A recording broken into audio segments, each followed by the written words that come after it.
Hey everybody, welcome back to the channel. I appreciate your time. Thank you for watching. I'm going to talk about a bill that was submitted that has the potential to be very dangerous if you use aftermarket parts in guns that you build. Yeah, especially if they can't, they being the anti-gunners, if they can't get any of the stuff they're throwing at the wall right now, if they can't get it to stick, this is a dangerous bill. Before I jump into it in detail, I want to thank the sponsor of today's video, and that's the USCCA. The United States Concealed Carry Association is what I use for myself and my family to protect us. God forbid we have to make the decision to protect each other, ourselves, our neighborhood, somebody else out in the wild. The USCCA gets you ready for what happens before, during, and after an act of self-defense, and it doesn't have to be a gun. So if you carry a knife, check them out.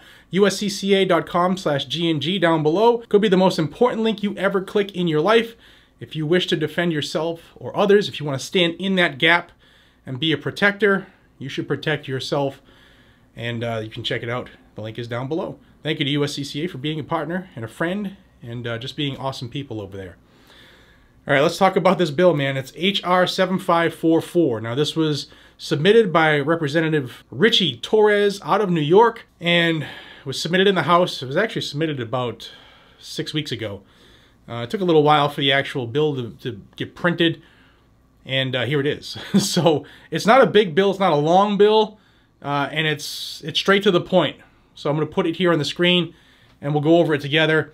It's H.R. 7544, and it's to provide a private right of action against the maker of any component of a ghost gun and any person who facilitated a sale of the ghost gun for injury or death resulting from the use of a ghost gun. Now, before I get into the details, this is a direct shot across the bow of the PLCAA, the Protection of Lawful Commerce of Arms Act. And that is a law that was signed in by President Bush that protected manufacturers of firearms from frivolous lawsuits because some crazy person did some crazy horrible things with items that they just happened to manufacture. No manufacturer of any item knows what the end user will use, thus they shouldn't be held liable or responsible. You don't sue Stanley when somebody gets hit in the head with a hammer, right? You don't.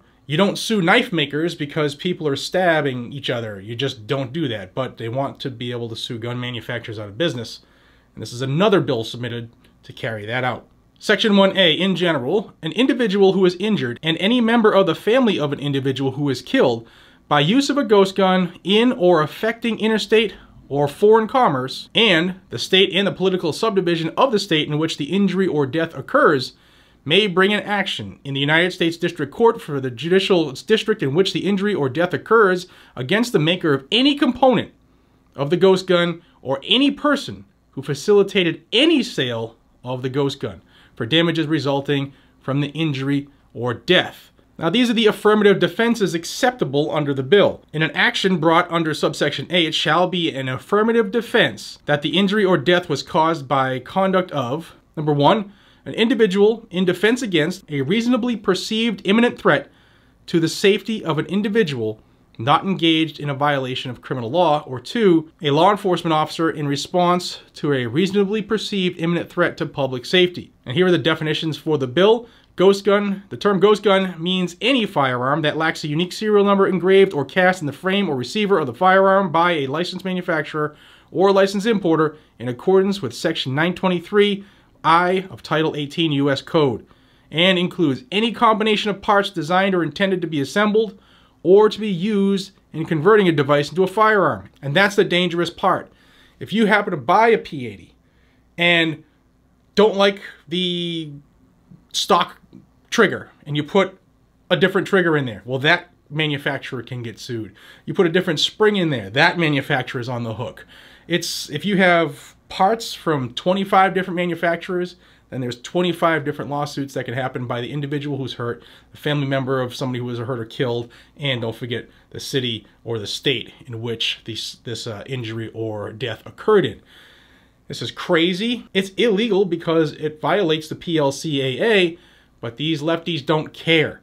They are just trying to achieve their agenda and get rid of the right to keep and bear arms. They want to whittle it down as much as they possibly can so that they can do just what Justin Trudeau did yesterday, and by the stroke of a pen, ban all transactions of firearms, no selling, transferring, manufacturing, or importing. Just like that. Funny, he's doing the same thing that his daddy did in Cuba. What do you think's going to happen in Canada? Guys and gals, let me know what you think about this bill down below. It is in the Judiciary Committee. It has 0 co-sponsors. So as of right now, it's not going anywhere. Like I said, keep an eye on it, because should everything they're doing right now in earnest fail, this is a fallback, and could be a dangerous fallback. Till we see each other again, be safe, stay vigilant, and carry a gun to keep you, your friends, your family, your community safe. Check out the USCCA down below with that cool link. Could be the best one you ever hit, especially if you have to defend yourself for others. And I'll see you on the next one. Take care.